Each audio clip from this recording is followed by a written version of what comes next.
Okay સાહેબ, આપનું નામ ને ડેઝિગ્નેશન? મારું નામ જય ગોસ્વામી છે. અત્યારે રાજકોટમાં નાયબ જિલ્લા વિકાસ અધિકારી તરીકે ફરજ બજાવું છું.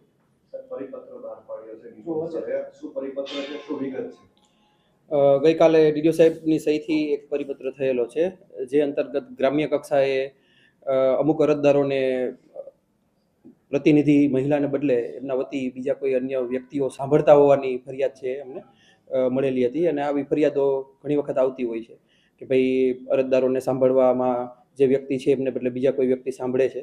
એટલા માટે અહીંયાથી એક જનરલ પરિપત્ર કરેલો છે કે જે અંતર્ગત પંચાયતની અંદર આપણે ગુજરાતની અંદર 50% જેટલી મહિલા અનામત છે, અને મહિલા અનામત હોવાના કારણે જે કોઈ કાર્યવાહી છે એ ચૂંટાયેલા પ્રતિનિધિએ કરવાની રહેશે. આ સંદર્ભે એક પરિપત્ર થયેલો છે. સ્પષ્ટપણે લખ્યું છે મહિલાઓના પછી દખલગીરી ન કરે, જો કરશે તો તલાટી મંત્રી પર કાર્યવાહી. પરિપત્રની અંદર જે જોગવાઈઓ છે પંચાયત ધારાની, એમની મિટિંગોની, એમને લગતી જે અન્ય કાર્યવાહીઓ છે એમની, એના સંદર્ભે એક સૂચના આપેલી છે. અને આવી સૂચનાઓ છે ગુજરાતની અંદર ઉપરથી અને આપણે જે વારંવારના પરિપત્રો થતા હોય છે એમાંથી પણ આપવામાં આવેલી છે. અન્ય જિલ્લાઓમાં બનાસકાંઠાની અંદર પણ આવા પ્રકારનો પરિપત્ર એક છે થયેલો છે ને મારા ધ્યાનમાં છે. સાહેબ, કઈ રીતે અમલવારી આની હવે કાર્યવાહી શું કરવાની? કાર્યવાહી એ જ છે કે જે વ્યક્તિ ચૂંટાયેલ છે, બરાબર, આપણે 50% જેવી મહિલા અનામત ગુજરાતની અંદર જે આપવામાં આવેલી છે, ભારતની અંદર વન ઓફ ધી હાઈએસ્ટ છે.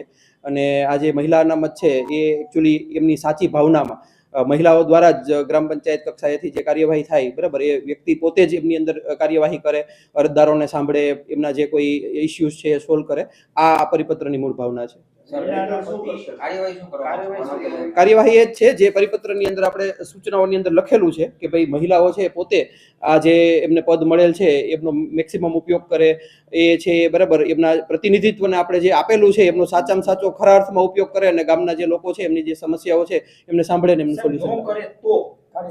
આપણે આમની અંદર પરિપત્રમાં સૂચના આપેલી છે કે જો ભાઈ કોઈ વૈધાનિક ડ્યુટીની અંદર, બરાબર, વૈધાનિક પ્રક્રિયાની અંદર કોઈ પણ વ્યક્તિ છે એ આવી રીતે ભાગ લે અથવા તો એવી કોઈ વૈધાનિક પ્રક્રિયાની અંદર, બરાબર, એમનું ઇન્વોલ્વમેન્ટ હોય તો એમની સાથે આપણે કાયદેસરની કાર્યવાહી કરવા માટેની સૂચના પરિપત્રમાં જ આપેલી છે.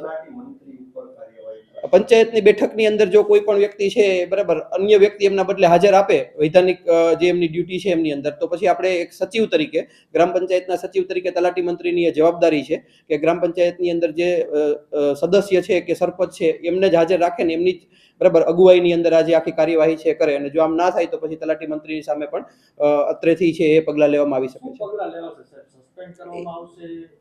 નહીં, એ પગલાં તો જે અમે અહીંયાથી રિપોર્ટ મંગાવીએ અને એમની અંદર જે આખો અહેવાલ હોય ને અહેવાલના આધારે જે કોઈ, બરાબર, કાર્યવાહી થતી હોય છે એ અમારા જે વખતો વખતના સિવિલ સર્વિસના અને અન્ય જે ધારાધોરણો છે એ અંતર્ગત અમે કાર્યવાહી કરીશું.